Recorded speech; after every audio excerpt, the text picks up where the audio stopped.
Good evening Vinay Rishi. Good evening. कैसे हैं भाई आप लोग? कैसा रहा आप लोगों का टेस्ट?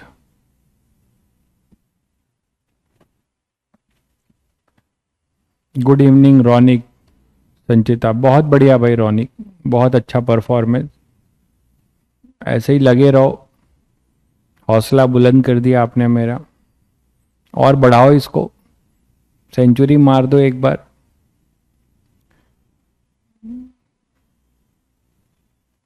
भवदीप टोटल 92। कोई बात नहीं, उसको और बढ़ाइए, अभी बहुत आगे स्कोप है।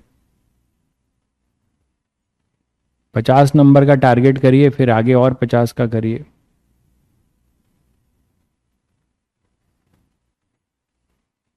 54। कोई दिक्कत नहीं है, जो आया है पहले देखो कि क्यों आया है। पिछले चैप्टर के भी क्वेश्चंस आ रहे हैं, पिछले चैप्टर टच में है या नहीं है। स्पाइरल वाला क्वेश्चन तो करवाया है मैंने, दोनों करवाया है। उसका मैग्नेटिक मोमेंट भी निकलवाया है, मैग्नेटिक फील्ड भी निकलवाया है स्पाइरल का। बोर्ड के साथ मैनेज नहीं हो रहा है। सब मैनेज होगा अगर ठान लोगे तो। ठीक है, सब मैनेज होगा। ठीक है, अगर आप अपने दिमाग में बैठा लोगे कि मैनेज करना है तो कर ले जाओगे, बट इसको एक्सक्यूज लेके रखोगे तो शायद नहीं हो पाए।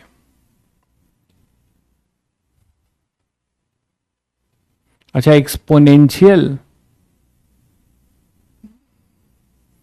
चलो वो भी करा देंगे, हालांकि वो सब अनाप शनाप ही है, फिर भी करा दूंगा।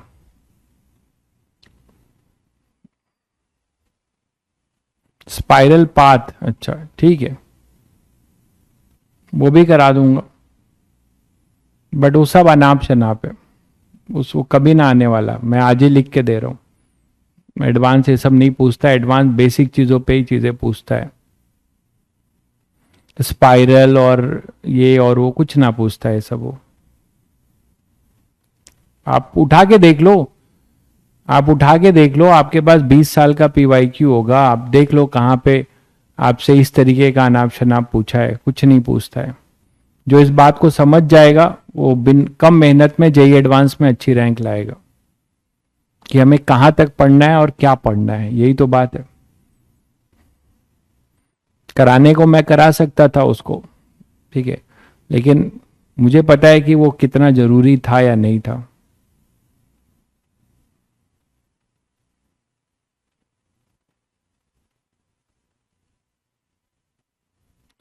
भाई भौदीप देखो, मार्क्स कितने रिक्वायर्ड है, जितने मार्क्स लाओ ना आपको खराब लगेगा ना मुझे, but yes minimum marks JEE advance के लिए इस बार के कट ऑफ को देखते हुए जनरल कैटेगरी को कम से कम एक अच्छा आईआईटी में अच्छा कॉलेज पाने के लिए आपको 55 to 60% स्कोर करना होगा। मैं ये बात बता रहा हूं इस प्रेजेंट जस्ट पास्ट एडवांस के स्कोर को देखते हुए। इसके पहले 45 से 50% भी जिन्होंने जनरल कैटेगरी के लोगों ने स्कोर किया 2022 में, उनको भी अच्छी रैंक आई और उनको मिल गया। ये मैं बेयर मिनिमम बता रहा हूं एक जनरल कैटेगरी के लिए। ठीक है, ऐसे आप 45 पे भी 40 पे भी कुछ ना कुछ मिलेगा अनाप शनाप, लेकिन एक ढंग का 55-60 पे एक ढंग का मिल जाता है रैंक, और एक ढंग का आपको स्कोर मिल जाता है। तो ये टारगेट करके रखिए कि आप कम से कम जो है अभी के एडवांस के जो भी पेपर्स हो रहे हैं उसमें आप 40-45 अभी है तो उसको खींच कर जो है 55-60% तक ले जाइए, है ना। मार्क्स इंप्रूव जो है कैसे करेंगे, ये तो आप एक ही तरीका है, आप तैयारी अपनी करिए, प्रैक्टिस करिए उस लेवल की, है ना। जेई मेंस में जो है, जेई मेंस में टारगेट रखिए हमेशा कि जेई मेंस में आपका जो है हमेशा स्कोर जो है मिनिमम जो है एक अच्छे एनआईटी के लिए 225 से ऊपर आए, 225-230 से ऊपर आए एक टॉप एनआईटी के लिए, और एक ठीक ठाक एनआईटी के लिए एटलीस्ट आप 200 का आंकड़ा पार करें। ये सब मैं जनरल कैटेगरी के लिए बोल रहा हूँ, आसपास रहता है। ओबीसी का भी ऐसे ही रहता है, बस 10-15 नंबर का 20 नंबर का हेरफेर रहता है।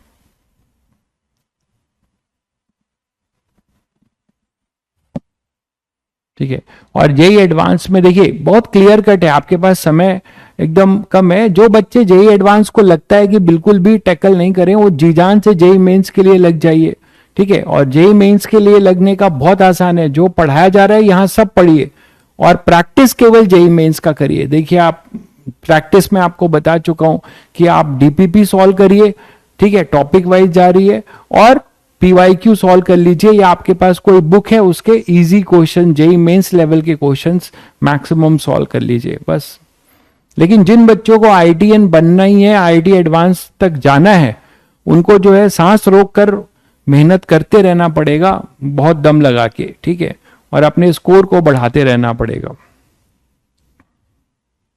ठीक है। चलिए तो स्टार्ट करते हैं। तो हम लोग जेई मेंस का जो टॉपिक लेके चल रहे थे मैग्नेटिज्म, है ना, तो मैग्नेटिज्म का उसी को कंटिन्यू कर रहा हूं।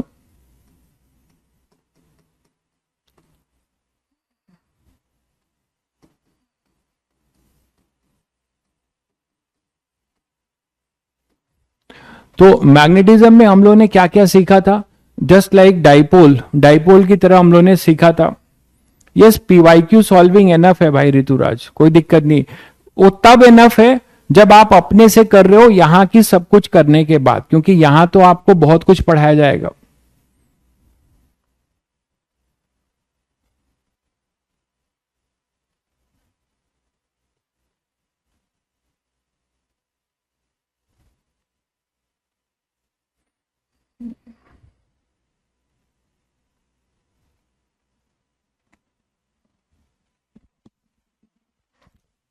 ठीक है, मॉड्यूल के क्वेश्चंस तो मैंने भी आपको टिक करा दिए थे, मैं अभी शुरू से ही टिक कराता जाऊंगा। मैंने लगभग मैग्नेटिज्म तो खैर खत्म ही हो गया है, तो मैंने कहा था पूरा आप कर सकते हैं। मैग्नेटिज्म में भी मैंने भी टिक कराया था आपको मॉड्यूल के क्वेश्चन, ठीक है, तो आप उतना किए होंगे तो बाकी तो आप पूरा कर सकते हैं। मैग्नेटिक फील्ड में मॉड्यूल अब आप पूरा कर सकते हैं। तो मैग्नेटिज्म में हम लोग ये पढ़ रहे थे कि डाइपोल जैसे था उसी तरीके से मैग्नेटिक की बात कर रहे थे, मैग्नेटिक मोमेंट की बात कर रहे थे, और उसका एक्सियल और एंड पॉइंट पे, जनरल पॉइंट पे हम लोगों ने क्या देखा था, मैग्नेटिक फील्ड देखा था एक बार मैग्नेट के वजह से, ठीक है, एक बार मैग्नेट के वजह से हमने देखा था। अब बात करते हैं कि टॉर्क, जैसे याद है डाइपोल में मैंने देखा था कि डाइपोल को किसी यूनिफॉर्म इलेक्ट्रिक फील्ड में प्लेस करते हो तो हमें एक टॉर्क मिलता है। उसी तरीके से आप यहां बोल सकते हो कि torque acting on a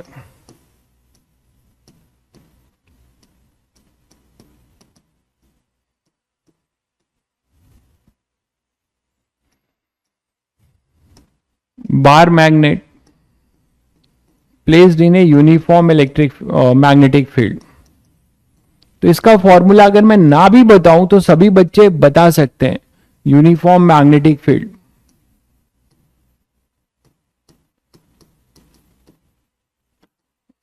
uniform magnetic field.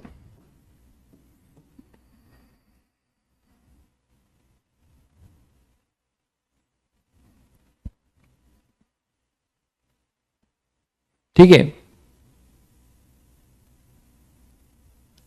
तो अब यहां से देखिए कि अपने पास जो बार मैग्नेट है, बार मैग्नेट मान लीजिए कोई भी एक बार मैग्नेट ले लीजिए, वो यूनिफॉर्म मैग्नेटिक फील्ड में मान लीजिए पड़ा हुआ है, एक यूनिफॉर्म मैग्नेटिक फील्ड में एक बार मैग्नेट पड़ा है,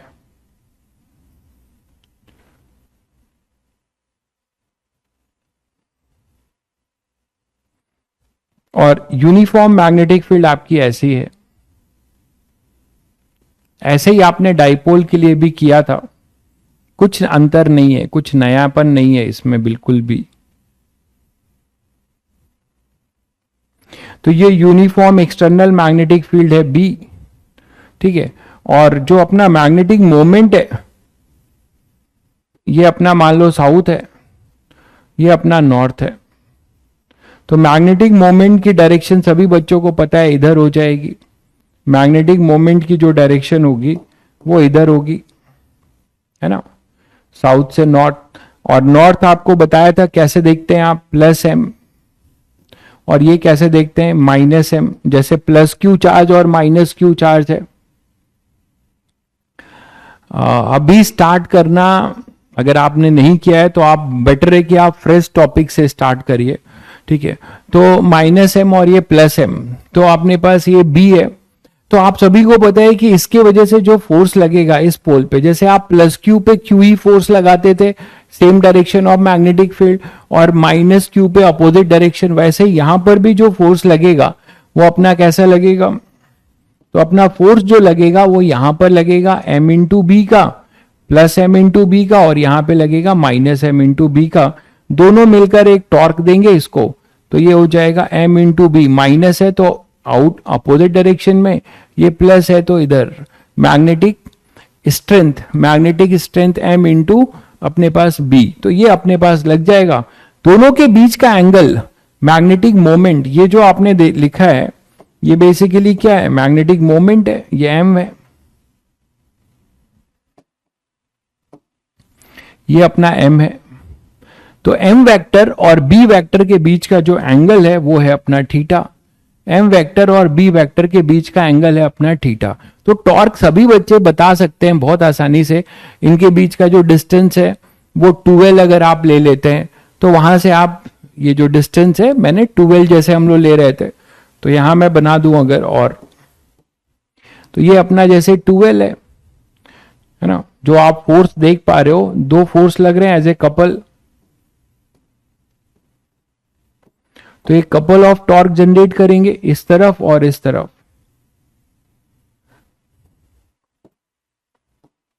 मैग्नेटिक मोमेंट आपका इधर है, तो और 12 यहां से ये जो डिस्टेंस है ये L है और ये डिस्टेंस भी L है। तो यहां पे टॉर्क क्या लिखेंगे, जो भी इसका लाइन ऑफ एक्शन होगा, इसके लाइन ऑफ एक्शन पे फोर्स का परपेंडिकुलर डिस्टेंस, यही तो लिखते हो। तो इसका लाइन ऑफ एक्शन अपना फोर्स का क्या है, mb का फोर्स है, इसको पीछे ले आओ और इसको यहां पे कर दो, ये इसका लाइन ऑफ एक्शन है। इस पे आप परपेंडिकुलर ड्रॉप कर दो जैसे डाइपोल के लिए किया था। ये थीटा दे रखा हुआ है आपको, ये थीटा दे रखा हुआ है, ये mb है फोर्स और ये mb फोर्स इधर है। तो ये थीटा है तो ये भी थीटा होगा, और ये L है तो ये कितना हो जाएगा, L sine theta, perpendicular distance हो जाएगा। यही तो बताया। टॉर्क के लिए क्या लिखते हो, ये तो हमने मोमेंट में भी पढ़ा था, force into perpendicular distance. Perpendicular distance कहां से होता है, from the line of action of the force to the point where we are calculating the torque, ठीक है। तो यहां से नेट टॉर्क दोनों के लिए इस तरफ आएगा, टाउ। टाउ हम क्या लिख सकते हैं, 2 mb L साइन थीटा, और टॉर्क जो आएगा उसमें mb 12 साइन थीटा।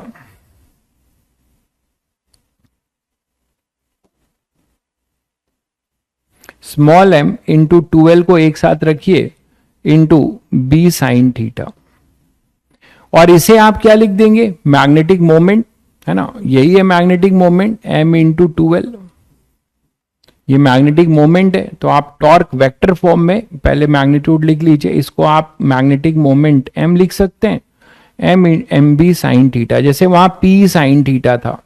और इसको आप वेक्टर फॉर्म में लिख सकते हैं, tau vector is equal to m cross b vector, m cross b vector. तो this is your important result for a torque placed in a torque experienced by a bar magnet placed in a uniform magnetic field. South वाला minus mb, यहां पे मैंने minus जो लिखा है ना, तो उसी की वजह से डायरेक्शन अपोजिट दे दिया है, तो फिर माइनस लिखने की जरूरत नहीं पड़ेगी तुम्हें।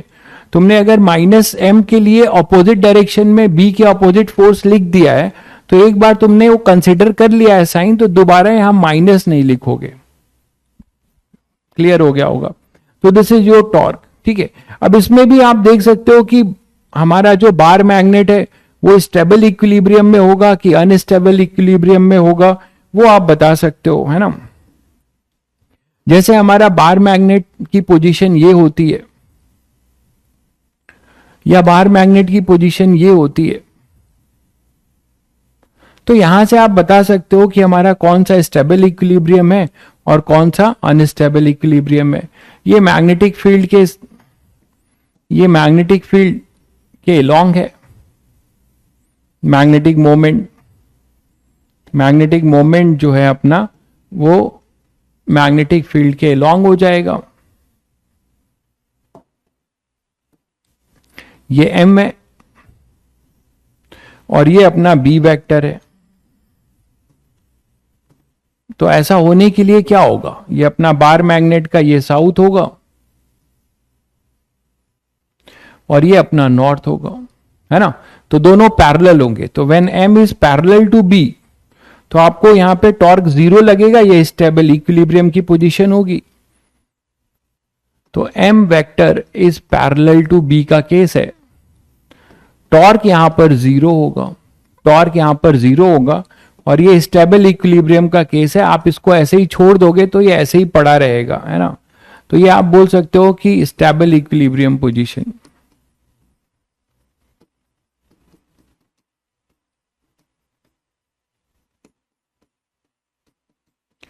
ये अपना स्टेबल इक्विलिब्रियम पोजीशन होगा। ये तो क्लियर है। हाँ, 0 भी ले सकते हो, बिल्कुल सही कह रहे हैं। इसमें आप m अगर एंटी पैरेलल है तो भी होगा, बिल्कुल नहीं। अगर एंटी पैरेलल लेते हो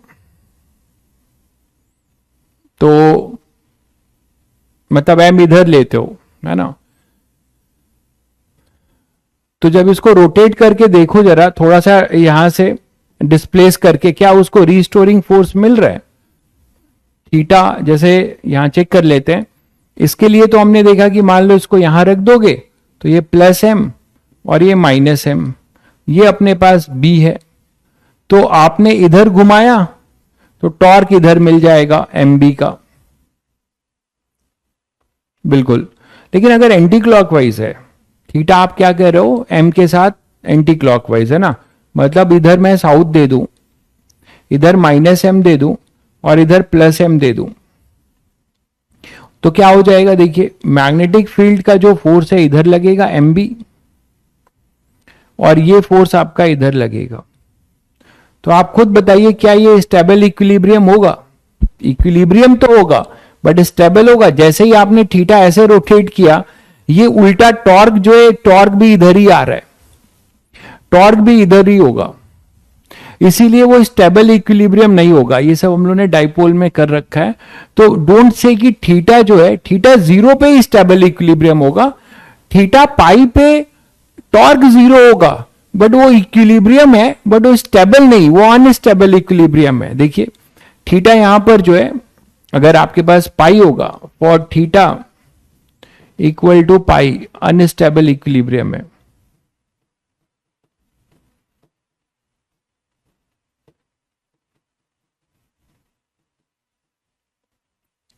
ठीक है, और थीटा 0 पर जो होगा वहां रीस्टोरिंग मिल रहा है हमें, स्टेबल इक्विलिब्रियम होगा। रीस्टोरिंग मिल रहा है, टाउ रीस्टोरिंग मिल रहा है, यहां टाउ इधर ही चला जा रहा है।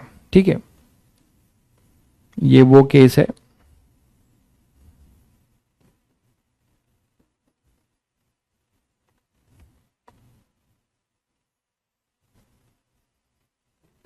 ये इनिशियल पोजीशन था।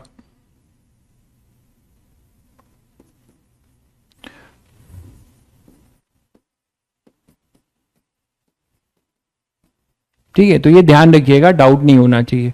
तो ये हो जाएगा। यहां तक क्लियर है सभी को? ये सभी को क्लियर है? ये क्लियर है? चलिए, अगर 90 डिग्री होता है तो भी आप देख सकते हैं कि अनस्टेबल ही होगा। ये तो ऐसे ही अनस्टेबल है। यहां पे टॉर्क मैक्सिमम लगेगा, है ना, टॉर्क अपना मैक्सिमम लगेगा। इसमें टॉर्क जो होगा वो मैक्सिमम टॉर्क लगेगा। यहां पे अपने पास हो जाएगा, मान लीजिए प्लस m है, ये माइनस m है, साउथ और नॉर्थ की बात कर रहे हैं। तो यहां पर मैक्सिमम टॉर्क लगेगा। जैसे ही आप इसको छोड़ोगे यहां पे मैक्सिमम टॉर्क लगेगा।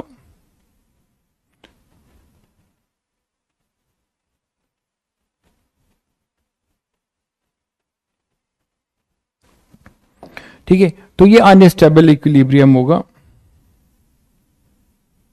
तो ये इक्विलिब्रियम मतलब नहीं होगा, ये this is not equilibrium. Equilibrium ये होगा, यहां पर आप बोलेंगे कि टॉर्क मैक्स होगा। थीटा जो है यहां पर 90 डिग्री है बी और एम के बीच में, है ना। ये अपना एम है और ये अपना बी है। This is our M vector and this is our B vector. तो इनके बीच का एंगल है 90। तो ये अपना मैक्सिमम टॉर्क होगा। ठीक है, ये मैक्सिमम टॉर्क होगा।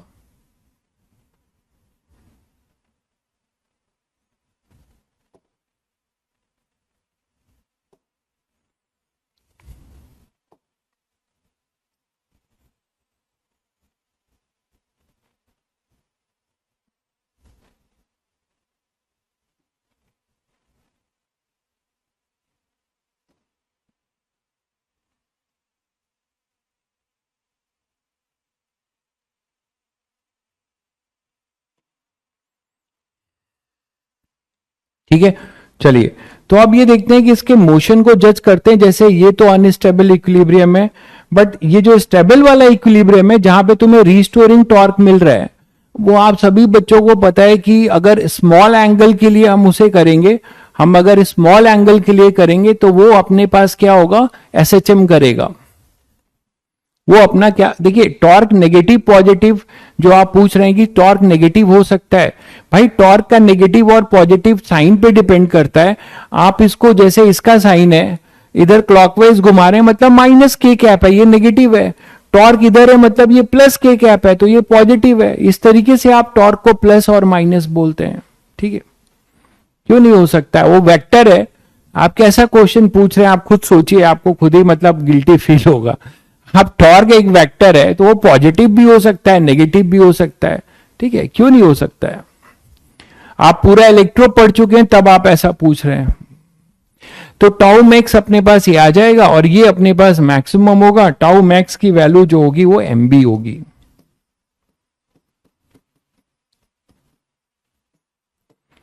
ठीक है, तो ये इक्विलिब्रियम नहीं बोलिएगा इसको। ठीक है, चलिए तो अगर मैंने आपको यह बताया कि अगर हम इसका वर्क डन की बात करें, work done in rotating A torque, या पहले इसके मोशन की बात करें,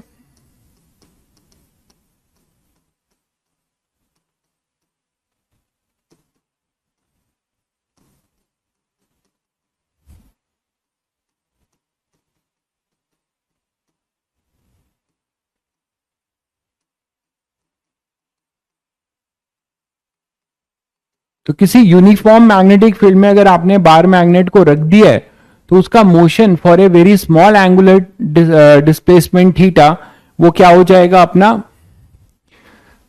क्या पूछ रहे हैं आप। ये मैं कह रहा हूं कि ये मैक्सिमम, ये अनस्टेबल की बात नहीं करें, मतलब अनस्टेबल होगा, बिल्कुल अनस्टेबल इसलिए क्योंकि अगर आप इसको यहां से छोड़ दोगे, ठीक है, तो ये दोनों मिलकर इसको पूरा घुमाएंगे, ये दोबारा लौट के नहीं आएगा इस पोजीशन को, इसी को अनस्टेबल कहते हैं। ठीक है, अरे जितना स्लाइड जो पढ़ा पा रहा हूं पढ़ा दूंगा, जो जहां पे बहुत थ्योरी है वहां पे स्लाइड में आपको मैं नोट्स दे दूंगा, डोंट वरी। ये तो आप कर सकते हैं। Motion of A bar magnet in a uniform magnetic field में अगर बात करें, थीटा को क्या लेके चल रहे हैं, थीटा वेरी स्मॉल। तो अभी अभी आपने देखा कि स्टेबल पोजीशन से, अगर स्टेबल इक्विलिब्रियम पोजीशन से आप इसको थोड़ा सा रोटेट करके घुमाते हो तो आपको रिस्टोरिंग टॉर्क मिलता है, देखा अभी आपने। तो टाउ रिस्टोरिंग क्या लिखेंगे आप, minus M B sine theta, ये लिख सकते हैं, अभी अभी आपने पढ़ा। इसको दोबारा बनाने की जरूरत तो नहीं है भाई, सब लोग समझ गए होंगे।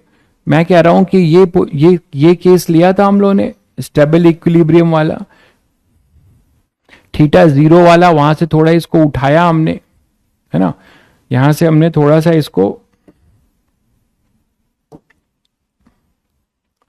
ये इसकी एक्सिस थी, मैग्नेटिक फील्ड अपनी इधर है। तो जैसे ही आपने इसको थीटा से उठाया तो इधर फोर्स लग रहा है जो इसको रिस्टोर करा रहा है। बस ये थीटा पे कंडीशन दे दोगे, थीटा वेरी स्मॉल है, टाउ रीस्टोरिंग इधर होगा, है ना। ये अपना था एमबी, और ये साउथ है, ये नॉर्थ है, ये माइनस एमबी, मतलब यहां माइनस नहीं लिखेंगे, डायरेक्शन दे चुके हैं आप, ठीक है। तो ये रीस्टोरिंग टॉर्क, तो बता दीजिए क्या होगा, थीटा वेरी स्मॉल है तो आप यही तो बोलते हो, tau restoring equal to minus M B theta. ये सब डाइपोल वाला है, ठीक है, ये सब डाइपोल वाला है। बहुत बढ़िया भाई, एक बच्चे ने रिजल्ट भी लिख दिया, बहुत बढ़िया।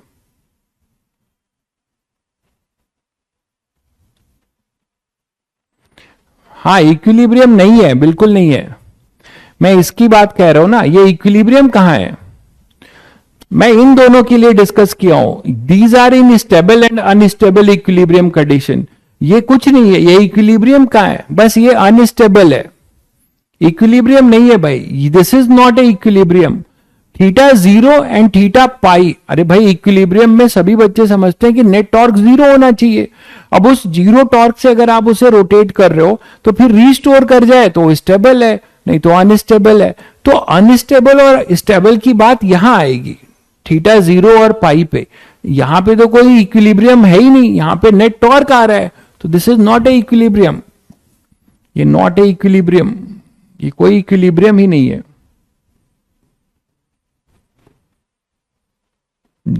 ठीक है। नेट टॉर्क आ रहा है और वो मैक्सिमम आ रहा है, देखिए यहां लिखा हुआ है मैक्सिमम टॉर्क आ रहा है, ये देखिए एमबी, तो इसमें क्यों कंफ्यूज हो रहे हैं। तो यहां पर अपने पास ये आ जाएगा एमबी। तो अब यहां से क्या लिख सकते हो कि थीटा अपना वेरी स्मॉल है, तो साइन थीटा, ये कैसे किया है, थीटा इज वेरी स्मॉल, तो आप यहां पे क्या लिखते हो, sine theta approximately equal to theta. Restoring minus क्यों आया है, क्योंकि जिस तरफ थीटा से आप रोटेट कर रहे हो रीस्टोरिंग उसके अपोजिट है। ये सब इलेक्ट्रो में भी करा चुका हूं, बता चुका हूं। तो नेक्स्ट स्टेप क्या होता है, अल्फा, एंगुलर एक्सेलरेशन अल्फा निकालना, टाउ रीस्टोरिंग अपॉन आई, अभी मैग्नेटिज्म में भी खूब किया हम लोगों ने, तो माइनस एम बी अपॉन में I theta. Now compare this result with minus omega square theta, तो आपको एसएचएम की इक्वेशन मिलेगी, है ना। अपना जो एंगुलर एक्सेलरेशन है वो directly proportional to angular displacement है from the mean position. This is directly proportional to the theta is directly proportional to angular displacement जो है डायरेक्टली प्रोपोर्शनल टू अल्फा है ना। तो आप यहां से टाइम पीरियड बता सकते हो, तो ये एसएचएम करेगा। यहां से आप ये बता पा रहे हो कि दिस इज एसएचएम, ये एसएचएम करेगा, ठीक है, under this condition, under this condition.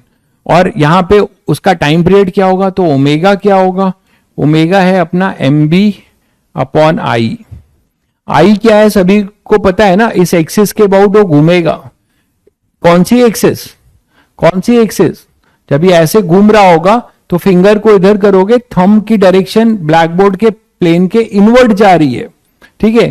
तो मोमेंट ऑफ इनर्शिया है, बहुत बच्चे इसमें थोड़ा मतलब परेशानी फील कर सकते हैं अगर उनको मैकेनिक्स बिल्कुल नहीं दिमाग में होगा तो M B by I, this I is basically M I, moment of inertia.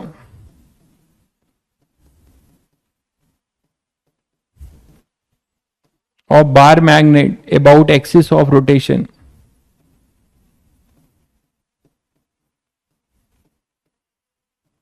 about axis of rotation।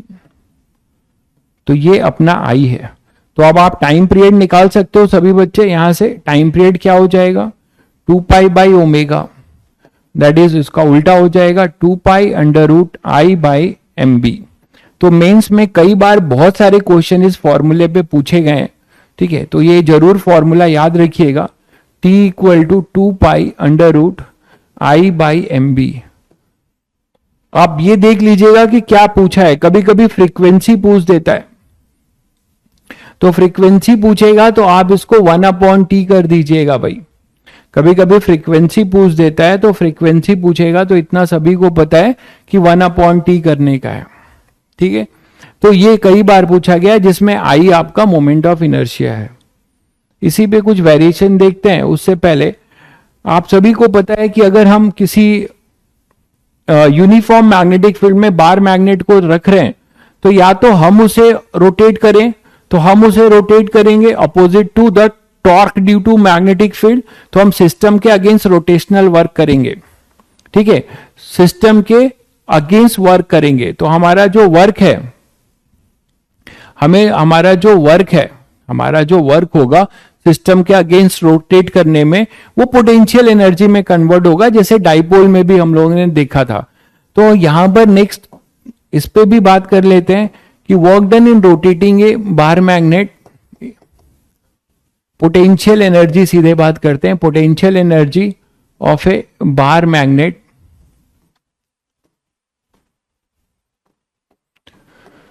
placed in a uniform magnetic field, placed in a uniform magnetic field।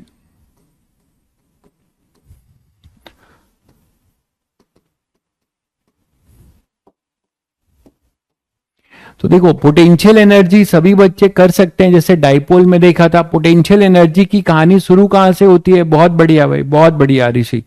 तो पोटेंशियल एनर्जी की कहानी कहां से शुरू होती है? वो शुरू होती है work done in rotating the dipole से। तो यहां हम मैग्नेट को कर रहे हैं, तो सभी ने अभी वर्क पढ़ा है। तो मान लीजिए कि अब मैं जीरो पोटेंशियल कहां मानूंगा, वो मैं आपको पहले क्लियर कर दूं। मैं मान लीजिए इसको रेफरेंस एब्सोल्यूट पोटेंशियल एनर्जी निकालने के लिए मुझे कहीं ना कहीं जीरो पोटेंशियल एनर्जी पॉइंट मानना पड़ता है, ये तो सभी को पता है। तो मैंने ये जो अनस्टेबल पोजीशन था, जहां टॉर्क मैक्सिमम लग रहा था, इसको मैंने क्या माना? इसको मैंने रेफरेंस पोटेंशियल माना। मैंने ये माना कि यहां पर अपनी पोटेंशियल एनर्जी जो है, यहां पर पोटेंशियल एनर्जी अपनी जो है क्या होगी? जीरो माना है ना, मतलब अनस्टेबल को।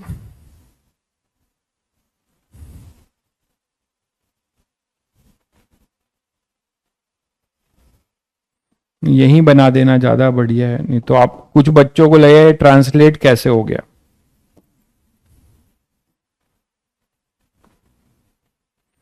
कुछ को लगेगा ये ट्रांसलेट कैसे हो गया, तो यही मैं बना दे रहा हूं डॉटेड में। ठीक है, जो डॉटेड बना रहा हूं वो अपना नेक्स्ट स्टेज है।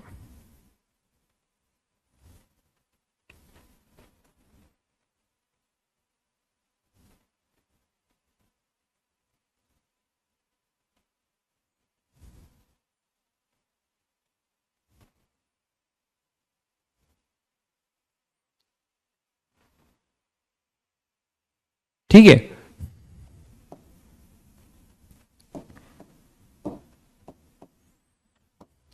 तो अगर इसको रोटेट कर रहे हो, ठीक है, किसी इंस्टेंट पे, और इसको मैं जीरो पोटेंशियल मान रहा हूं, this position is our zero potential, और इसको कुछ यू मान रहा हूं, और इसको मैंने थीटा लिया हुआ है।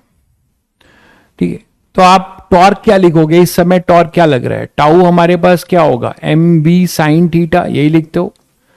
तो डी डब्ल्यू क्या लिखोगे? Tau D theta. D W क्या लिखोगे? Tau D theta. और डी डब्ल्यू जो टाउ डी थीटा होगा वो कितना हो जाएगा? ठीक है, अगर इसको मैं रेफरेंस मान रहा हूं तो जल्दी बताइए, टाउ की वैल्यू ये रख दीजिए, तो ये क्या आएगा? एम बी बाहर हो जाएगा, sine theta D theta, sine theta D theta.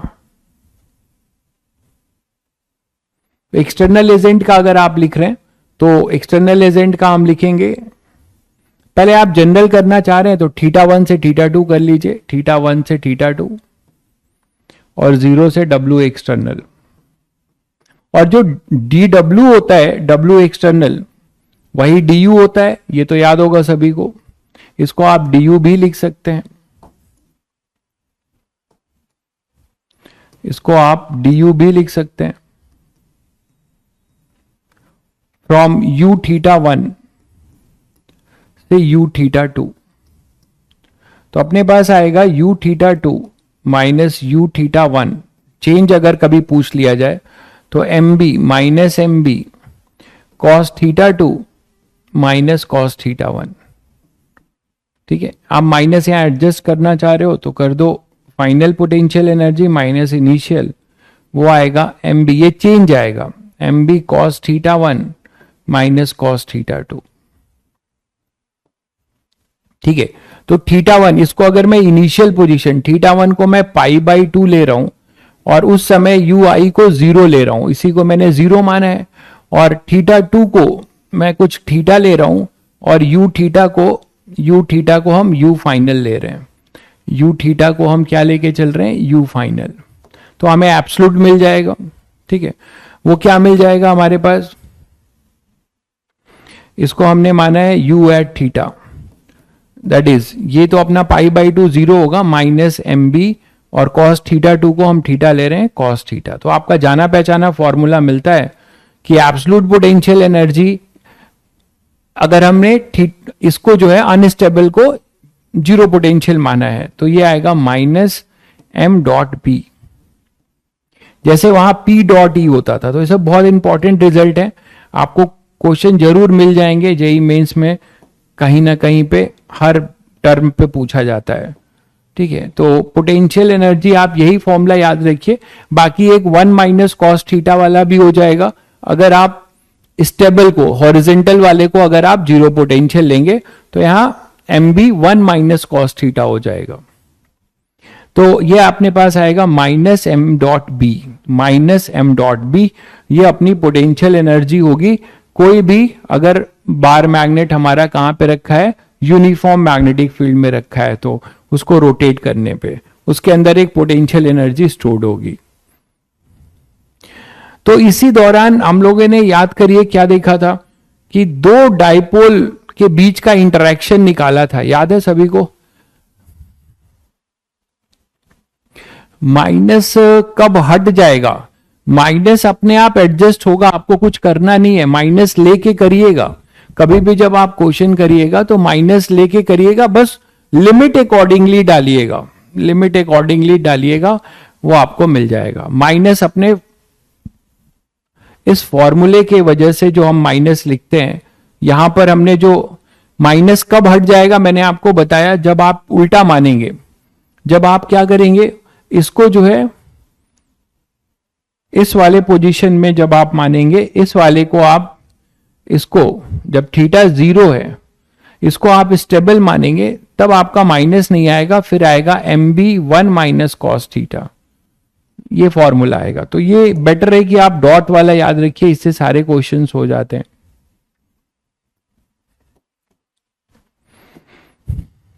तो मैं कह रहा हूं अगर इंटरेक्शन, फोर्स ऑफ इंटरेक्शन भी हम निकाल सकते हैं बिटवीन 2 बार मैग्नेट,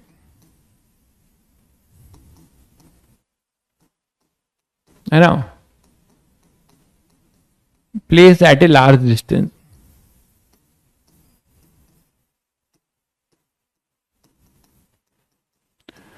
तो force of interaction between bar magnet, याद है डाइपोल डाइपोल इंटरेक्शन पे भी हम लोगों ने बात किया था और निकाला था। किसी को याद है क्या कि ये किसके इन्वर्सली प्रोपोर्शनल होता है, डिस्टेंस के कितने इन्वर्सली प्रोपोर्शनल होता है? बिल्कुल सही है भाई, बहुत बढ़िया। तो आप यहां पर दो अगर बार मैग्नेट ले रहे हैं, अगर 2 बार मैग्नेट ले रहे हैं, मान लीजिए एक बार मैग्नेट आपके पास ये है,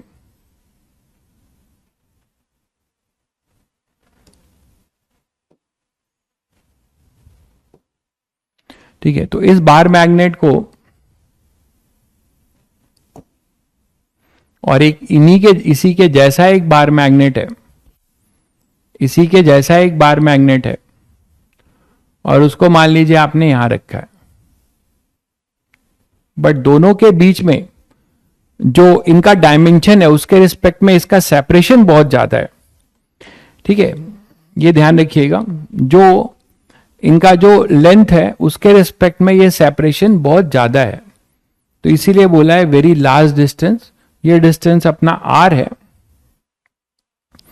और ये इसका जो है साउथ और नॉर्थ है, आप अलग अलग ले सकते हो, सेम ले सकते हो, मैंने अलग लिया हुआ है। मान लीजिए इसका जो मैग्नेटिक मोमेंट है वो m1 है, इसका मैग्नेटिक मोमेंट जो है वो m1 है, इस तरीके से।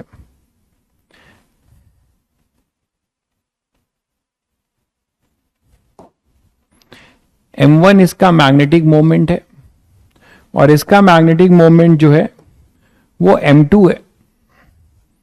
अपोजिट भी हो सकता है, मैंने बस एक केस लिया है, ऐसा उल्टा भी हो सकता है, ये इसका साउथ है, ये इसका नॉर्थ है मेरे अकॉर्डिंग। तो इन दोनों में एक इंटरेक्शन होगा। बहुत बढ़िया भाई नवीन, बहुत बढ़िया, बहुत बढ़िया, यही रिजल्ट आएगा, बिल्कुल सही है।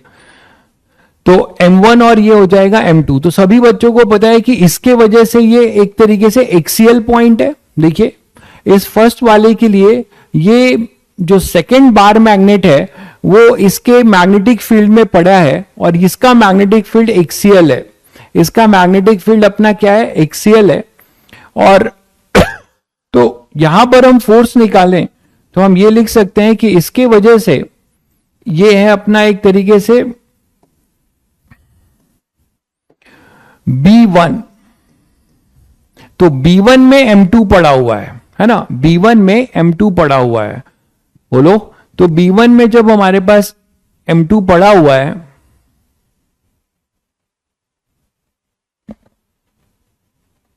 तो इस पे फोर्स क्या लिखेंगे, जैसे आपने अभी देखा ना कि force acting on A bar magnet. तो फोर्स एक्टिंग अभी हमें निकालना है, हम पोटेंशियल एनर्जी की पहले मदद लेंगे। दोनों अगर पैरेलल होंगे उस पर भी बात कर लेते हैं। पहले ये देख लीजिए, अगर ये दोनों इस तरीके से हैं तो मैं इनमें पोटेंशियल एनर्जी की बात कर सकता हूं। भाई इसकी पोटेंशियल एनर्जी क्या होगी, this m2 is placed in A B1 और ये B1 यूनिफॉर्म माना जाएगा। Under which condition, under the condition when r is very, r जो है इन दोनों के लेंथ से, इन दोनों के लेंथ से L1 और L2 जो इनके लेंथ है उनसे बड़े हैं। R is much much greater than L1 और L2। ठीक है, ये कंडीशन लेके चला जा रहा है, नहीं तो नहीं, नहीं तो हम ऐसा नहीं कर पाएंगे। तभी तो आप इसे बोलोगे ना कि ये इसका मैग्नेटिक, एक बार मैग्नेट का ये एक्सियल पोजीशन है, एक्सियल पोजीशन है। तो यहां पे पोटेंशियल एनर्जी बता दीजिए। फिर पोटेंशियल एनर्जी क्या लिखेंगे, U ऑफ 2 या इन जनरल लिख लो, U क्या होगा, वो होगा -m2 डॉट B1। ये बात सभी बच्चे समझ पाए, m2 डॉट B1। मेरे लिए यहां पर m2 is parallel to B1 है, तो मैं यहां U जो लिखूंगा वो लिखूंगा -m2 B1। यहां पे मैं लिखूंगा -m2 B1। ये क्लियर है सभी बच्चों को। अब देखो m2 को क्या लिखूं, m2 को m2 रहने दो, B1 जो है इसके वजह से है। तो B1 हम क्या लिख सकते हैं, एक्सियल वाला फॉर्मूला याद करो, mu naught upon 4 pi 2m1 upon r3 और ये प्लस आई कैप होगा। बोलो भाई, इसी डायरेक्शन में होगा। तो इसका भी आई कैप है और ये m2 भी आई कैप है, तो आई डॉट आई अपना क्या हो जाएगा 1। तो ये डॉट है एक तरीके से, पूरा लिखिए। तो m2 i cap dot mu not upon 4 pi 2m1 upon r3 i cap. तो यहां से ये u हमें मिल जाएगा, वो हो जाएगा -μ0 अपॉन 4 पाई, एक कांस्टेंट ऐसे ही रहने दीजिए, और ये हो जाएगा 2m1 m2 अपॉन r3। ठीक है, तो ये अपनी पोटेंशियल एनर्जी होगी। ऐसा ही आप इसके वजह से इस पे भी निकालेंगे तो आपको कुछ ऐसा ही मिलेगा। ठीक है, अब हमने पोटेंशियल एनर्जी निकाल ली। ठीक है, अब आप सभी को पता है कि for the conservative force field force क्या होता है, -du/dr। तो F एग्जैक्ट वही सारी चीजें हो रही हैं। तो -du/dr, ये माइनस माइनस प्लस हो जाएगा, तो μ0 अपॉन 4 पाई 2m1 m2 है ना, और d by D R of r की पावर -3, इसको डिफ्रेंशिएट मारने का है बस।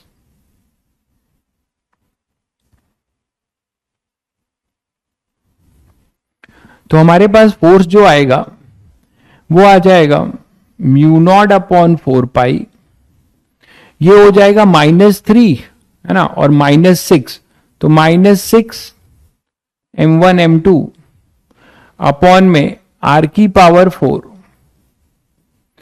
बाकी सब कांस्टेंट है, और माइनस साइन आपको क्या बता रहा है, force inversely proportional to r की पावर 4 है। ये भी छोटी सी बात पूछी जा सकती है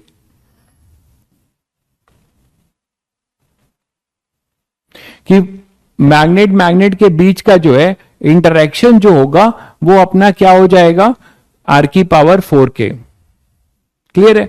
अब देखो कि ये माइनस साइन क्या बता रहा है कि मतलब हमारा फोर्स ऑफ अट्रैक्शन जो है अट्रैक्शन है, मतलब जस्ट अपोजिट है, इधर फोर्स लगेगा, इस केस में फोर्स इधर लगेगा। माइनस साइन ये बता रहा है कि अट्रैक्टिव होगा, माइनस साइन आपको ये बता रहा है कि अट्रैक्टिव है।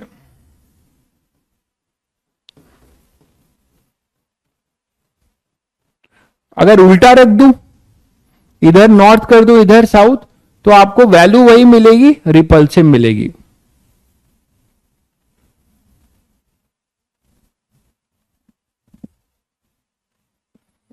नैतिक भाई मेरे बस में नहीं होता कि मैं क्लास कैसे रखूं, शेड्यूलिंग कोई और करता है और वो शेड्यूल पूरा टाइम टेबल बना हुआ है, तो this is not in from my and. मुझे भी जैसे आपको शेड्यूल मिलता है मुझे मिलता है, ठीक है, तो मैं इसमें कुछ नहीं कर सकता। आप वो सब बातें रख सकते हैं जहां पे आपको फोन ऑन दिया गया होगा नंबर वहां पे।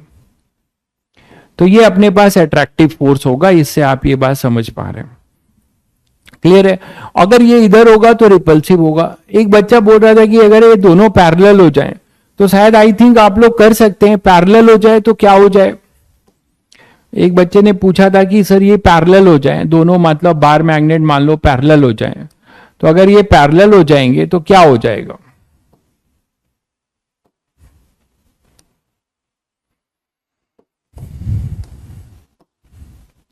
ये पैरेलल हो जाएंगे तो क्या हो जाएगा, अब तो समझ सकते हो, ये ऐसे हैं और पैरेलल हो जाएं तो क्या होगा भाई।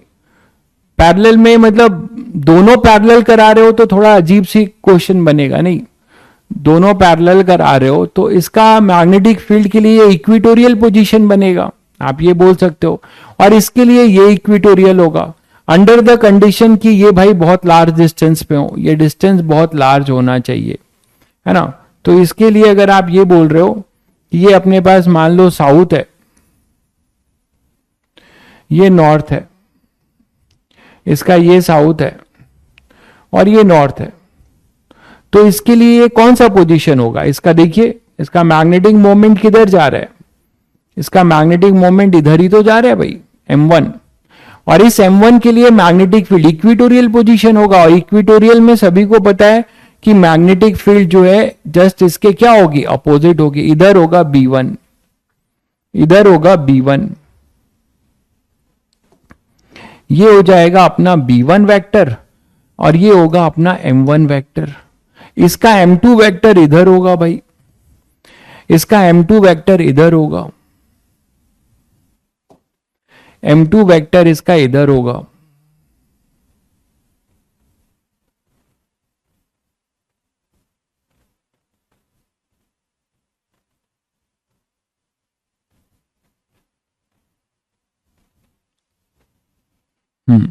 तो M2 वेक्टर इधर होगा, बोलो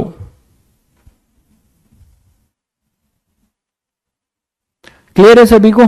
तो ये अपने पास M2 वेक्टर होगा, इसको सेपरेशन को हमने R लिया हुआ है, तो M1 इधर, ये M2 और ये B, तो पोटेंशियल एनर्जी निकाल सकते हैं, है ना, इसके वजह से B1 निकाल पाएंगे। B1 आप लिख सकते हैं, मॉड B1 क्या हो जाएगा, B1 हो जाएगा म्यू नॉट अपॉन 4 पाई, इक्विटोरियल पोजीशन है तो यहां पे केवल आएगा m अपॉन आर क्यूब, और ये माइनस जे कैप होगा। M2 जो होगा वो है माइनस M2 प्लस जे कैप, ठीक है, तो P डॉट ई करेंगे अगर आप,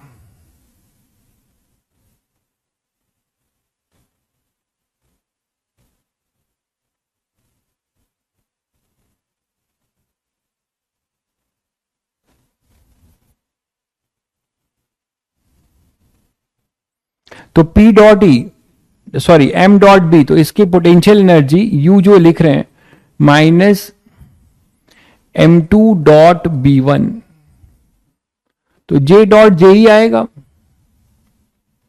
है ना, J डॉट जे ही आएगा, देख लीजिए J डॉट जे ही आएगा।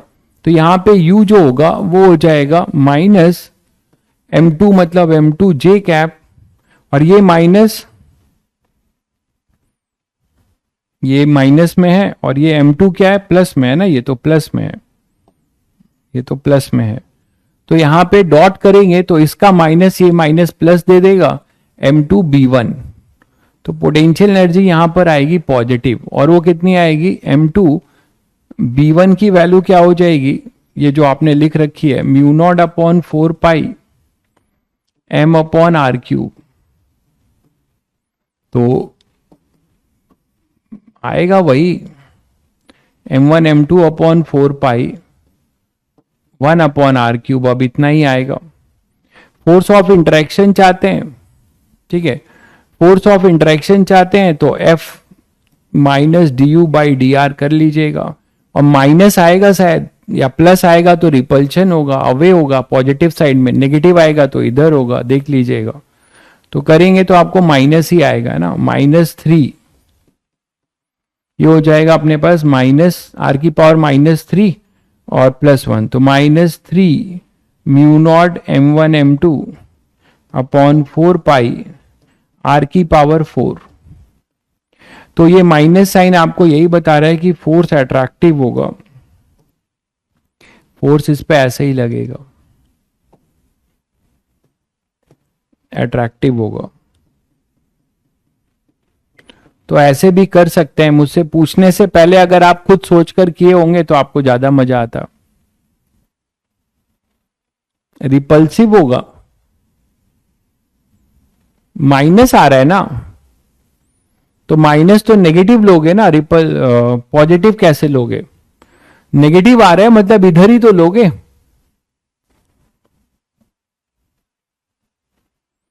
रिपल्सिव कैसे बोल रहे हो, अगर ये फोर्स पॉजिटिव होगा इस तरफ तब तो रिपल्सिव बोलोगे, मतलब पॉजिटिव साइड में आएगा, ये नेगेटिव आ रहा है मतलब इस तरफ आएगा, तो आई थिंक यही होना चाहिए। अच्छा, इसका इस पे भी निकालना चाहोगे इसलिए -3 होगा, अच्छा कुछ गड़बड़ है क्या, हाँ -3 होगा, ये -3 तो दिया है, देखो इधर, ये B1 का भूल जा रहे हो क्या, B1 का -j है, B1 का -j और M2 का +j, इनका डॉट करोगे तो एक माइनस आएगा, वो माइनस इस माइनस के साथ प्लस हो जाएगा, डिफिनेशन वाले माइनस के साथ प्लस हो जाएगा, वो प्लस हो गया, और r की पावर -3 का माइनस रह गया, r की पावर -3 का माइनस रह गया। क्लियर है सभी को, चलिए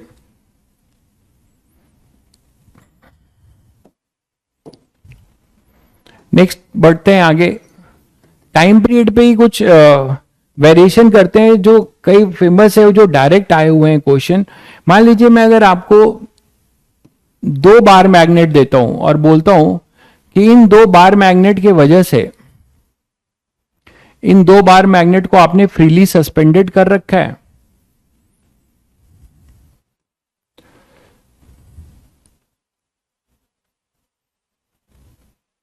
और इनके पोल टू पोल को जोड़कर, और इनको क्या किया है, फ्रीली सस्पेंडेड कर रखा है किसी वायर से, आपने क्या कर रखा है, इसको फ्रीली सस्पेंडेड कर रखा है और इनको किसी यूनिफॉर्म मैग्नेटिक फील्ड में रखकर छोड़ दियो, यूनिफॉर्म मैग्नेटिक फील्ड में रखकर छोड़ दियो किसी, तो ये रोटेट कर रहे हैं मतलब SHM कर रहे हैं, और इस तरीके से रखे हो कि दोनों का पोलैरिटी सेम है,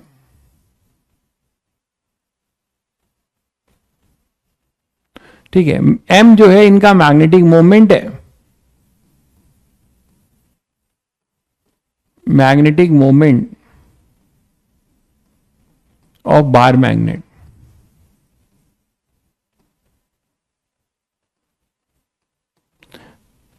ठीक है, तो अभी जब आप इसको छोड़ दियो किसी placed in a uniform magnetic field, ये है placed in a uniform magnetic field,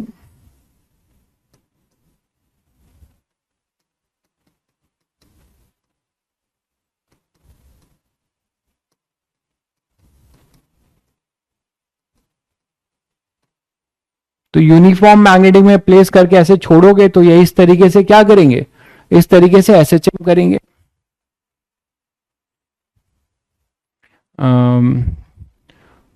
one minus from minus D you and other from differentiation. नहीं, लेकिन तुम वहां पे मिस कर रहे हो जो तुम्हें मैंने बताया, बी का नहीं लोगे, one minus from B one also ना, B one is in downward direction, तो we will write B one is equal to this one minus j cap. ये चीज आप भूल जा रहे हो, इसीलिए शायद आपको कंफ्यूजन हो रहा है।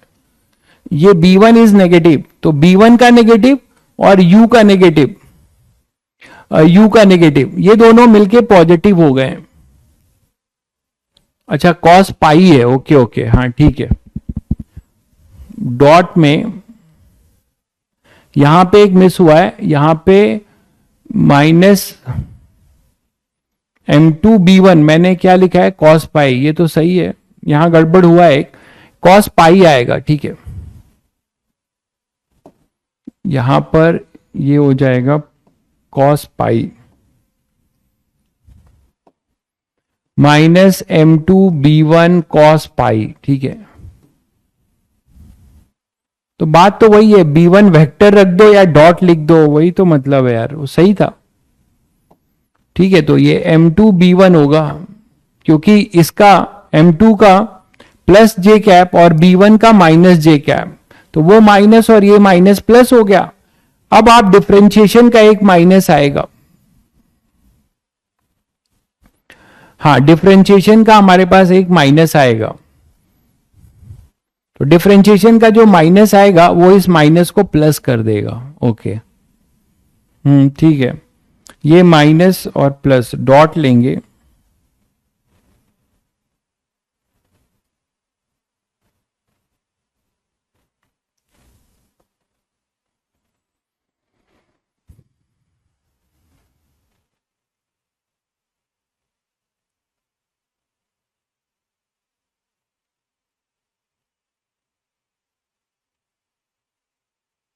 ठीक है, तो ये प्लस आ गया।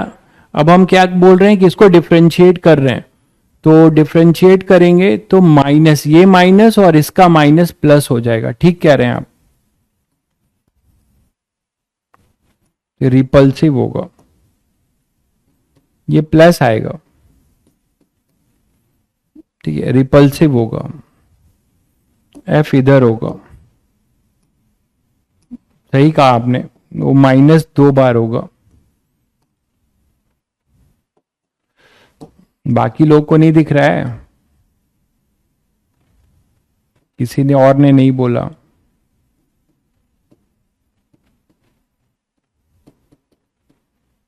रिपल्सिव आएगा, ठीक है। चलिए, तो यहां आते हैं, तो m जो है magnetic moment of bar magnet है, तो m अगर magnetic moment of bar magnet है, तो मैं कह रहा हूं अभी इसका टाइम पीरियड जो है अपना t है, T0 या T1 be the time period, is the time period, ये गिवन है तुम्हें।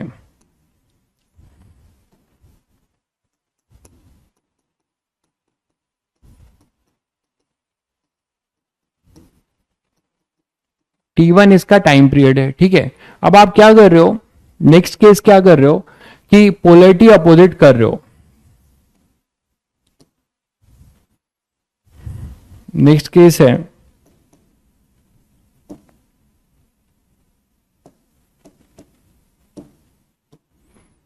इसी में the same setup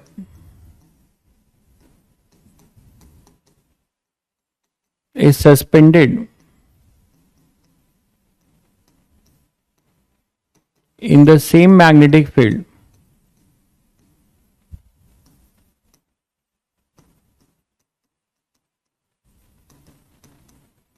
by changing the polarity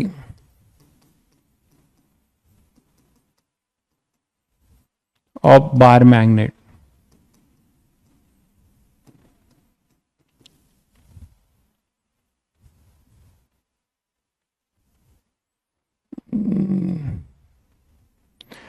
वैसे तो फिर डिफाइन नहीं होगा। एक काम करो, एक का m कर लो, दूसरे का 2m कर लो।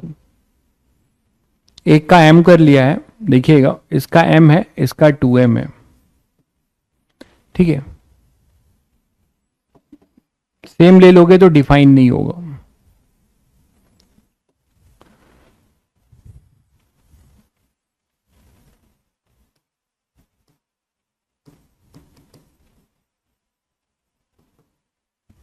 ऐसा है, अब मान लो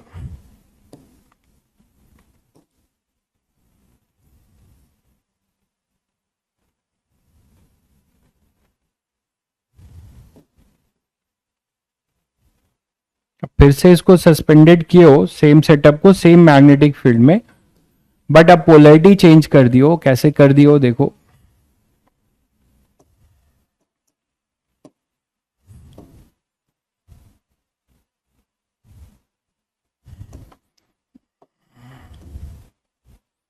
ये वाली एज इट इज है साउथ नॉर्थ, इसको भी अब इधर चेंज कर दिया, साउथ नॉर्थ कर दिया, ठीक है। ये अपना 2m था मैग्नेटिक मोमेंट इसका, और इसका m था। इसका टाइम जो है t2 है, t2 is the time period,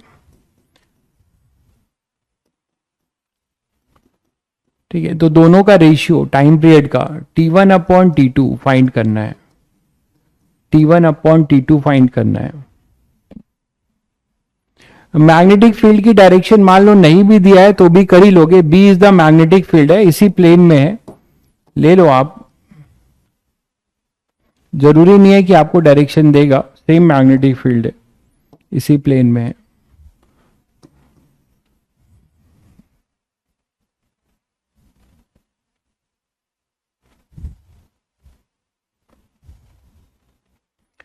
चलिए, तो T1 सभी बच्चे समझ रहे हैं कि यहां पे नेट मैग्नेट फॉर्मूला सभी को याद होगा, अभी अभी हम लोगों ने डिराइव किया। टाइम पीरियड का जनरल फॉर्मूला है 2 pi under root I upon M B, याद है सभी बच्चों को। तो यहां पर अब देखो जो T1 हो जाएगा, आई इसका moment of inertia I1 I2 ले लेते हैं, रेशियो निकालना है इसीलिए मैंने दिया नहीं, वो कट जाएगा, ठीक है। मान लो इसका लेट ये बार मैग्नेट 1 है, ये 2 है, तो 1 और 2 का मोमेंट ऑफ इनर्शिया मान लो I1 I2 ले लेते हो आप, ठीक है, I1 I2 ले लेते हो। तो let I1 and I2 be the moment of inertia mi of bar magnet.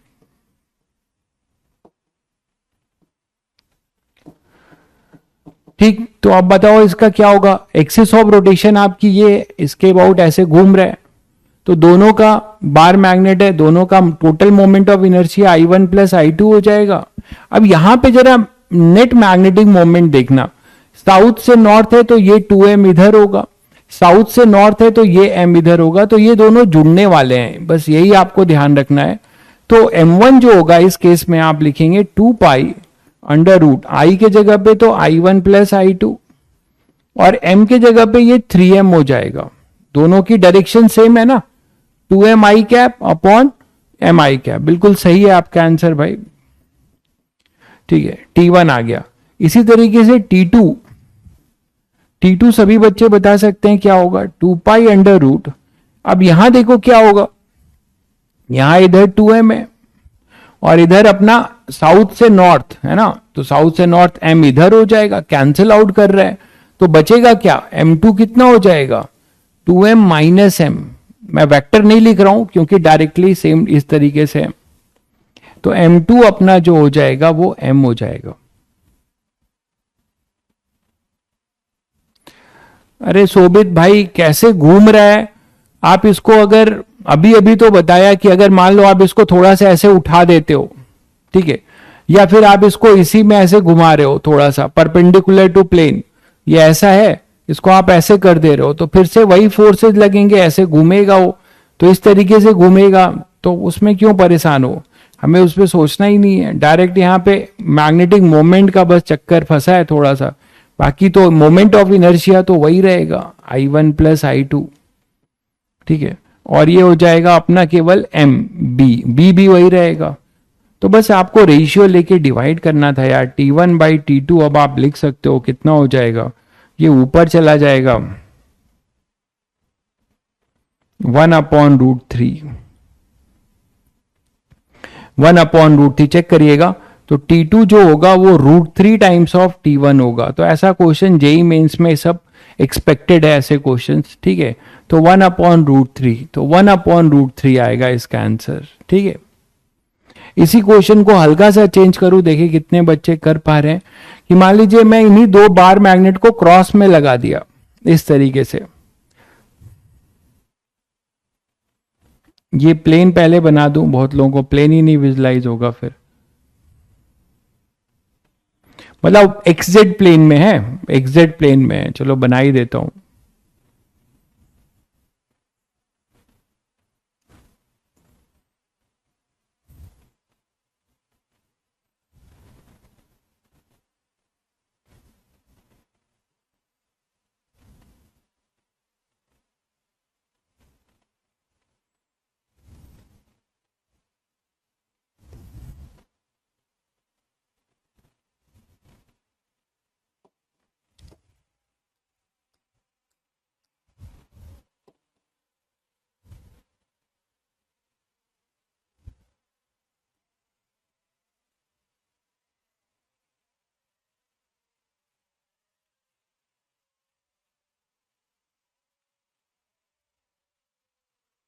तो बार मैग्नेट ऐसे हैं देखो,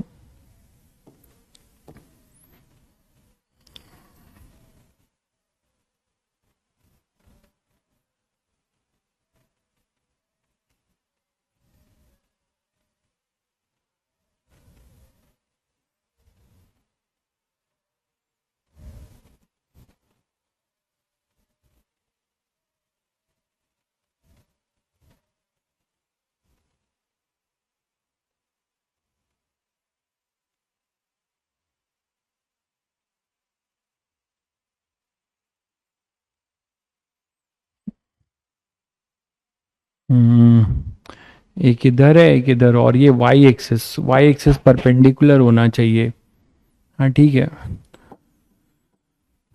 तो इसको ऐसे देख सकते हैं क्या, देखो जरा, इसको ऐसे सस्पेंड किए हो, समझ पा रहे हो सब लोग, डायग्राम समझ पा रहे हो सब लोग, चेक देखो जरा, एक बार मैग्नेट ये है और एक ये है, दोनों परपेंडिकुलर ही है, ये जेड एक्सिस पे है, ये एक्स एक्सिस पे है ना, ये जेड एक्सिस पे, ये एक्स एक्सिस पे, तो इसको हटा दूं, इससे समझ पा रहे हो सब लोग, इससे समझ पा रहे हो कि ये जेड एक्सिस पे है, ये एक्स एक्सिस पे है, मतलब ये थोड़ा सा एक्सिस यहां दिखा दूं तो और क्लियर होगा आपको, कि एक तरीके से ये जेड एक्सिस है और ये अपना एक्स एक्सिस है, ये एक्स है, ये जेड है और ये वाई है, जिधर हिंज की हो ये वाई एक्सिस है, इसके अबाउट ये रोटेट करेगा, ठीक है, ऐसा है। तो ये इधर है ये इधर है, तो अब आप सभी लोग समझ रहे हो कि एक बार मैग्नेट जेड एक्सिस के लॉन्ग है, एक इधर है, और ऐसे दोनों ज्वाइन करके ऐसे टांग दिए गए हैं, सेम मैग्नेटिक फील्ड है ना, सेम मैग्नेटिक फील्ड बी में आपने इसको ये कर दिया है। तो इसका जो है अभी अभी इसका टाइम पीरियड T1 है। अच्छा ये आइडेंटिकल है, आइडेंटिकल बार मैग्नेट, आइडेंटिकल बार मैग्नेट है, ये आपको बस इतना दिया है,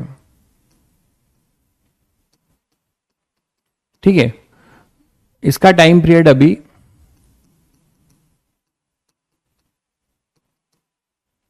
इज T0, ठीक है। अब आपको बोला जा रहा है if one of the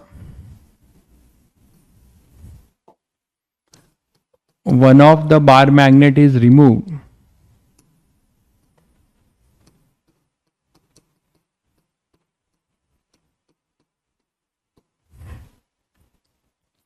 find new time period. जल्दी बताओ इसका आंसर। ऐसे ही क्वेश्चन आपको जेई मेंस में मिलेंगे इस सब में। जल्दी इसका आंसर बताओ। बहुत बढ़िया भाई प्रवीण, बहुत बढ़िया, बिल्कुल सही पकड़ लिए आप क्वेश्चन कर ले जाएंगे। बहुत बढ़िया। तोहीन, बहुत बढ़िया। ठीक, क्या है यार तुम बड़ा, क्या लिखे हो, अपना नाम तुम्हारा क्या है? थियोहेन, प्रोनाउंस ही नहीं हो रहा ऐसा तो अभी तक।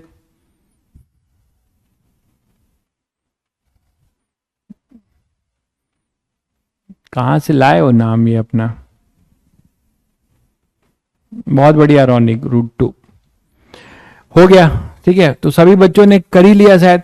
अब यहां पर जो एम होगा अभी, एम नेट, वो क्या होगा भाई? एक एम इधर है, दिख रहा है सभी को, सभी को दिख रहा है कि एक एम इधर है और एक एम इधर है, दोनों परपेंडिकुलर हैं, दोनों परपेंडिकुलर हैं। तो नेट एम जो होगा भाई, एक एम इधर है और एक एम अपना इधर है।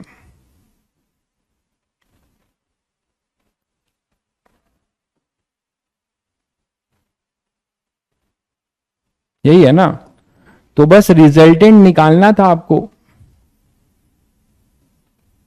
तो ये एम दोनों परपेंडिकुलर है 90 डिग्री पे, तो रिजल्टेंट सभी को पता है क्या हो जाएगा, √2m। ये हो जाएगा √2m। तो पहले का जो T1 अगर या T0 जो भी T0 दिया इन्होंने, तो T0 हो जाएगा 2π√i। देखो ध्यान से, आई में भी चेंज होगा। अगर इंडिविजुअल का मोमेंट ऑफ इनर्शिया आई बोल रहे हो तो दोनों ऐड होंगे, तो यहां आएगा 2i, i/m मतलब √2m। बोलो भाई, तो T0 एक तरीके से है 2π√2i/m का अंडर रूट। बोलो, अगर आपने एक हटा दिया, if one of the magnet is remove, तो क्या होगा बताओ? मैग्नेटिक मोमेंट जो होगा m, वो m2 जो होगा नेक्स्ट केस में, डायरेक्ट मैं लिख रहा हूं T2 या T1 जो भी है, मान लीजिए इसका T1, let T1 be the time period.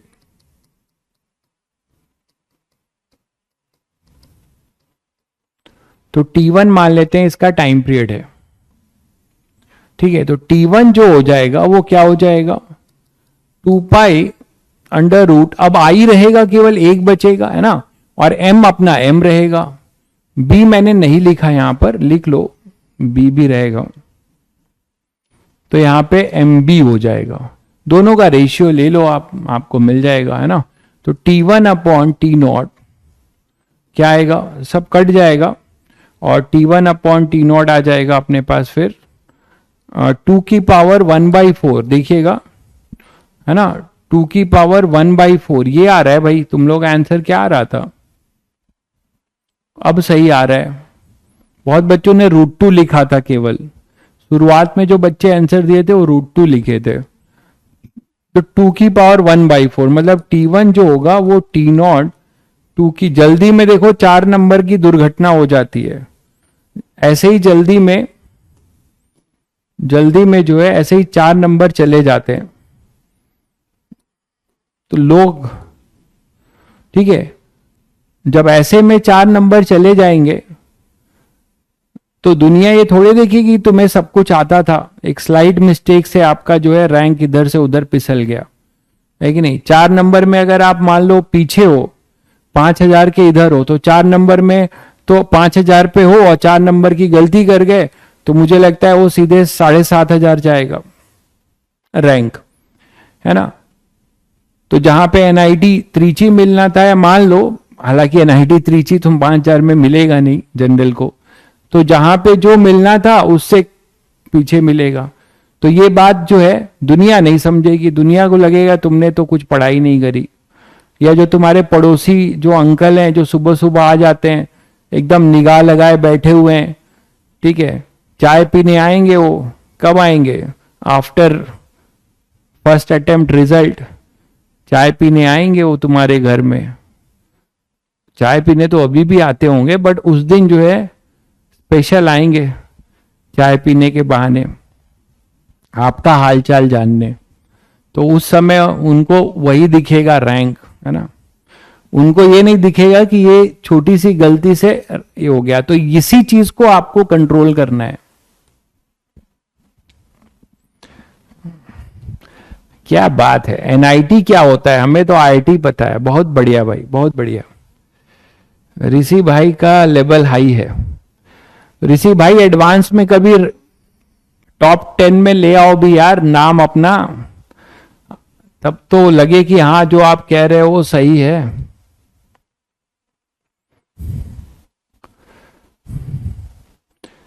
ठीक है भाई, तो आज बच्चों इतना ही। ठीक है, आज थोड़ा जल्दी छोड़ रहा हूं क्योंकि मेरी भी तबीयत थोड़ी ठीक नहीं लग रही है, अब मन नहीं कर रहा है मुझे। बहुत इंटरेस्टिंग टॉपिक ऐसे ही चल रहा है, जल्दी ये खत्म हो तो इलेक्ट्रोमैग्नेटिक इंडक्शन पे पढ़ाई करें, क्योंकि मुझे जब तक एडवांस के क्वेश्चंस क्लास में नहीं करता हूं मजा नहीं आता है। खैर ठीक है, उससे मैटर नहीं करता है मुझे क्या मजा आ रहा है कि नहीं। ठीक है, हमें ये मैटर करता है कि हमें हर चीज जो है सीखनी है जिससे हमारा भला हो, सीधी बात है। तो आज इतना ही। ठीक है, 10 मिनट पहले छोड़ रहा हूं तुम लोगों को। कल थोड़ा सा जिगरा मजबूत करके आना, क्योंकि कल जो है ये तो फिर भी ठीक था, कल जो टॉपिक होगा वो काफी थ्योरेटिकल होगा और बोरिंग होगा। ठीक है, तो इसीलिए लोग इसको छोड़ देते हैं। और जेई मेंस वाले बदमाशी करते हैं कि वो बाकी आप कुछ करो चाहे नहीं करो, ये चीज जो बोरिंग टॉपिक है, थ्योरेटिकल टॉपिक है, जिसको केवल पढ़ के याद कर लेंगे तो भी नंबर आ जाएंगे, वो उस पे क्वेश्चन वो जरूर पूछते हैं। तो हमें इसको छोड़ना नहीं है, करना है। तो कल की जो क्लास होगी उसमें अर्थ मैग्नेटिज्म होगा। थोड़ा आप लोग पढ़ के आना चाहें तो आ सकते हैं, ठीक है, जिससे आपको भी थोड़ा फायदा मिलेगा। कल की क्लास में हम अर्थ मैग्नेटिज्म करेंगे और मैग्नेटिक प्रॉपर्टीज। इस वीक की जरूरत नहीं पड़ेगी भाई रोनिक, कल खत्म हो जाएगा होपफुली, कल खत्म कर दूंगा मैं। बहुत छोटा चैप्टर है इसका, हम लोगों ने 1/3 पार्ट खत्म कर लिया है। मैग्नेटिक प्रॉपर्टीज में मैंने स्लाइड बनाए हुए हैं। पैरामैग्नेटिज्म क्या होता है, फेरोमैग्नेटिज्म क्या होता है, डायमैग्नेटिज्म क्या होता है, सॉफ्ट आयरन क्या है, हार्ड आयरन क्या है, परमानेंट मैग्नेट क्या है, इन सब की प्रॉपर्टीज हमें रटनी है। तो उसको मैं आपको थोड़ा ब्रीफ कर दूंगा। आपके लिए मैंने नोट्स स्लाइड में बना लिया है, तो वो आपको मैं भेज दूंगा। आप एज इट इज उसको 4 बार पढ़ेंगे और पीवाईक्यूज करेंगे, आपको याद हो जाएगा। क्लियर है? तो मैथमेटिकल पार्ट जो था मैंने आज खत्म कर दिया मैग्नेटिज्म का। बाकी अर्थ मैग्नेटिज्म है और मैग्नेटिक प्रॉपर्टीज है, 2 चीजें हैं। ठीक है, मैग्नेटिज्म और अर्थ मैग्नेटिज्म। ठीक है, टेलीग्राम ग्रुप बनाते हैं, ठीक है, चलो टेलीग्राम ग्रुप का पर्पस भी तो सॉल्व होना चाहिए। अगस्त में बनाते हैं, 15 अगस्त तक बनाते हैं, देखता हूं। ठीक है, टाइम नहीं मिलता। मैंने तुम लोग कहा था कि उस टेलीग्राम ग्रुप में कुछ प्रोडक्टिव काम करना जरूरी है, तो तभी बनाते हैं जब थोड़ा सा उस पर कुछ काम करने लायक हो जाए, थोड़ा कोर्स आगे हो जाए। तो जैसे डेली रिवीजन टाइप क्वेश्चन ही दें, है ना, तो वहां पे करेंगे। मॉडर्न फिजिक्स का ड्यूरेशन देखो, ड्यूरेशन मेरे मतलब मैं कुछ ऐसा ड्यूरेशन लेके नहीं चलता हूं, बट टेंटेटिव मेरा टारगेट क्या है तुम लोगों को बता दे रहा हूं मैं। मेरा टेंटेटिव टारगेट यही है कि इलेक्ट्रोमैग्नेटिक इंडक्शन और समझो कि उसके बाद एसी ईएमआई, और अभी आप मॉडर्न फिजिक्स तक कहां जा रहे हो? अभी तो हमें रे ऑप्टिक्स और वेव ऑप्टिक्स करनी है। ठीक है, तो पूरा सितंबर तक हम 12th कवर कर पाएंगे, बहुत कोशिश किए तो। ठीक है, प्रॉपर वे से। उसके बाद से हमारे पास अक्टूबर बचेगा, नवंबर बचेगा और मिड दिसंबर बचेगा 11th की चीजों को रिवाइज करने के लिए और करने के लिए। ऐसा ही मैंने टारगेट तुम लोगों के लिए बना रखा है, तो देखते हैं कहां तक उसको करते हैं। मतलब करते क्या है, करना है, करेंगे उसको। ठीक है, बिल्कुल। ट्वेल्थ को, अच्छा एक चीज और बता दूं, अगर आपने ये ट्वेल्थ अच्छे से कर लिया तो 30 देख लीजिए, जो 30 क्वेश्चन आते हैं जेई मेंस के, 30 क्वेश्चन में 60% मतलब 18 क्वेश्चन, 18 से 20 क्वेश्चन, ठीक है, 18 से 20 क्वेश्चन जो होगा वो आपने अपने हाथ में कर लिया। अगर आपने ट्वेल्थ अच्छे से कर लिया तो 18 से 20 क्वेश्चन जेई मेंस के पॉइंट ऑफ व्यू से बोल रहा हूं कि जेई मेंस के पॉइंट ऑफ व्यू से 18 से 20 क्वेश्चन आपने हाथ में किया है भाई, ये मैं पहले बता दूं, क्योंकि मुझे देखा है 60-40 का रेशियो रहता है, 60-40 का ही रेशियो रहता है, बहुत मेहरबान हुए तो 45 कर देंगे, इधर 55 कर देंगे। तो 12 60 या 55, 11th अपना 40 या 45, यही जो है कवरेज रहता है। और 11th में भी जैसे थर्मोडायनेमिक्स है, वेव है, ये तो आएंगे ही आएंगे, मैकेनिक्स का बहुत बोलबाला नहीं है, लेकिन हमें सब पढ़ना है एडवांस के लिए, तो एडवांस लेवल पे ही सारी चीजें पढ़ाई जा रही हैं, और जेई मेंस के जो एक्सक्लूसिव टॉपिक है वो भी कराए जा रहे हैं, तो सब करिए। हाँ, और क्या, अगर आपने अगर ट्वेल्थ को ही अगर ध्यान से कर लिया, लेकिन इतनी हाई एक्यूरेसी होनी चाहिए आपकी कि 20 में 20 ट्वेल्थ के सारे सही कर लो, ऐसा होगा नहीं, तो इसीलिए हमें 11th भी पढ़ना ही है, ठीक है, सब हो जाएगा सही, ठीक है, स्ट्रांग हो जाएगा, यहाँ क्लास में करिए, सब हो जाएगा। चलिए फिर बच्चों, आज इतना ही, ठीक है, कल मिलते हैं।